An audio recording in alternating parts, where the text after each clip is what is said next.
Thank you, Mr. Chairman. Thank you, Mr. Chopra, for being here. You just had a data breach at your agency, is that correct?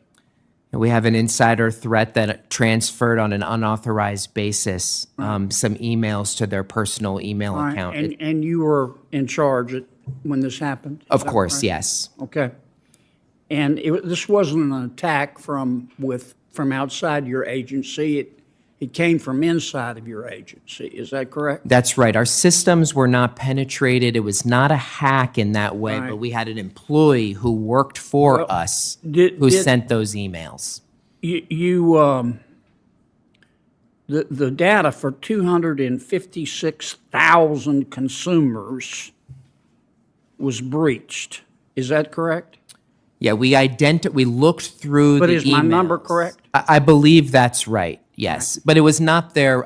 It was not any social security number, birth dates, any of that. It was their data, though, right? It was the institution's data, but it had their name, so that's important, and it's a huge problem. Yeah, it is. You didn't tell the customers that this happened to, the consumers, for 2 months. Is that correct? Well, we did not have the contact information for them, so we had to work with institutions to figure out who to contact, and we wanted to work in partnership. But you didn't tell them for 2 months?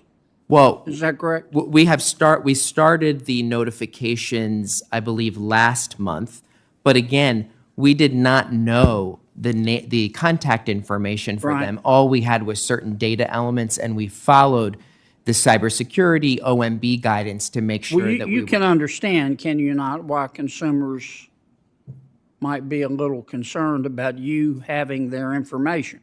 Is that correct? Oh, of course. The issue of protecting personal... Hey guys, welcome back to the Red State. Today's story is one that honestly made my jaw drop. It's about a Senate hearing where the director of the Consumer Financial Protection Bureau, that's the CFPB, got grilled over a data breach and some pretty strange new rules about what banks can ask small business owners. Let's get right into it. Let me ask you about Section 1071. Your rule on small business data collection. Under your proposed rule, when a bank loans money to a small businesswoman or a small businessman,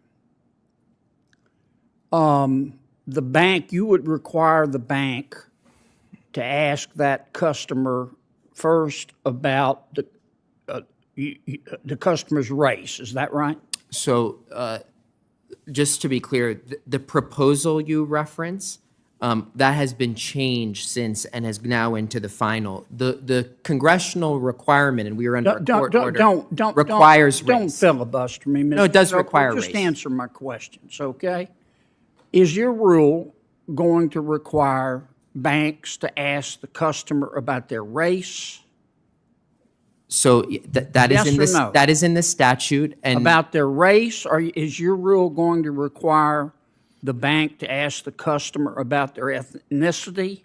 So just to be clear, in the sample form, it allows the borrower to self-identify or refuse. Just answer my question. No, I'm trying to be clear. No, you're not. No, you're not. Your rule would require a bank to ask the question of a small business person, what's your race? What's your ethnicity? What's your sexual preference? Are you gay? Are you a woman? Now that's you can bubble wrap this all you want, but that's what your rule does. Now the customer, particularly in a small town, is going to go, whoa. What's my sexual preference have to do with a loan? And the customer can say, I don't want to answer. But then the bank you're requiring the bank to tell you that they wouldn't answer.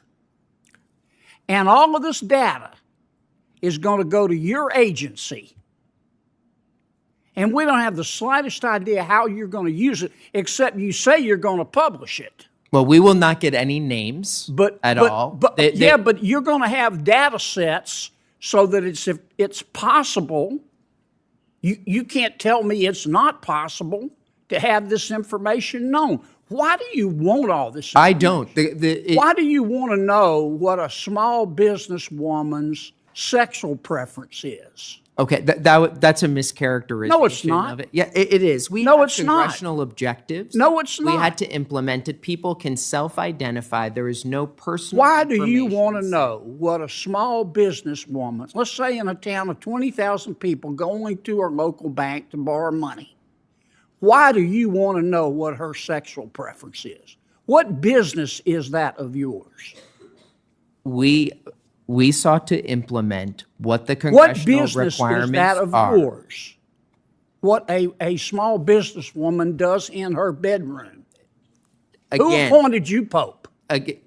again, people are able to self-identify if they wish. You're to making refuse, they them. can. We are not making. Yes, you are. No, we're not. And It's if they very don't clearly- answer, the bank has got to tell you. And we have no idea how you're going to use this information. Well, I'm You can't- I'm happy to Director meet with you Chopra, about it further. Director That's Chopra. not. I don't believe that's an. Director You can't Chopra, please. assure us- Senator Kennedy, Director Chopra, answer one more time, and then I turn it to Senator Warner, who is on. Am I Just over, like am I over again? Yeah, you're way over again, and I always let you, but I'm not going to let you go 3 minutes over with the same question 8 times, Senator. Well, if Director you'd Chopra. answer it, So just Director like, Chopra. just like the Home Mortgage Disclosure Act, there's other ways where there's requirements from Congress to collect data. In this situation, we took a lot of feedback to try and make it less intrusive, specifically based on the concern you're raising. There will not be individual consumer names sent. We can talk further about it, but we tried our best to implement the congressional directive faithfully and consider all of these issues. So here's what happened. The CFPB recently had a data breach, but this wasn't some hacker from overseas. Nope, it came from inside the agency. An employee decided to send thousands of sensitive emails to their personal account without permission. That's an insider threat, not an external hack. And because of that, the information of over 256,000 consumers was compromised. Now, the director, Rohit Chopra, says there were no social security numbers or birth dates in that data, just names and financial institution details. But come on, names linked with financial data? That's still serious. And here's where it gets worse. The agency waited 2 whole months before notifying people or institutions that their information had been exposed. 2 months. Imagine that being your data, sitting out there while you have no clue. If a private company did that, they'd be facing lawsuits within days. But when it's a government agency, we just get an oops. Now, after the senator pressed him on that, the conversation turned to something else, a new CFPB rule called Section 1071. This rule basically requires banks to collect demographic data from small business loan applicants. So when a small business owner applies for a loan, the bank has to ask questions like, what's your race? What's your ethnicity? Are you male, female, or something else? And in some versions, even what's your sexual orientation? Now, Director Chopra says these questions are optional. People can choose not to answer. But here's the thing. Even if you don't answer, the bank still has to report that you refused.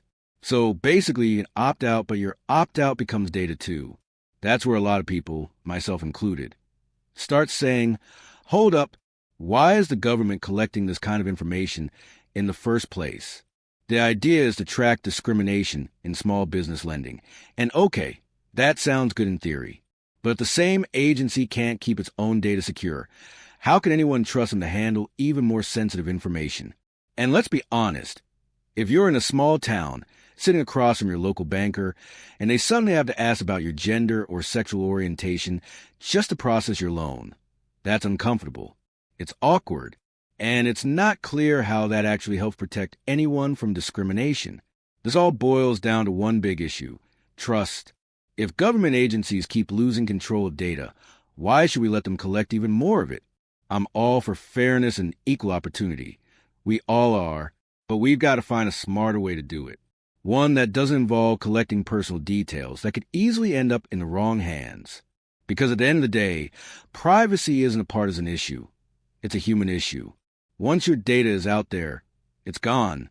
And the idea that a federal agency can just shrug off an insider breach like it's no big deal, that's not acceptable. So here's my question to you. Should agencies like the CFPB even be allowed to collect this kind of demographic data? Or should we draw the line when it comes to our privacy? Drop your thoughts in the comments. Let's talk about it. And if you care about government accountability, transparency, and protecting your personal information, hit that like button, share this video, and don't forget to subscribe.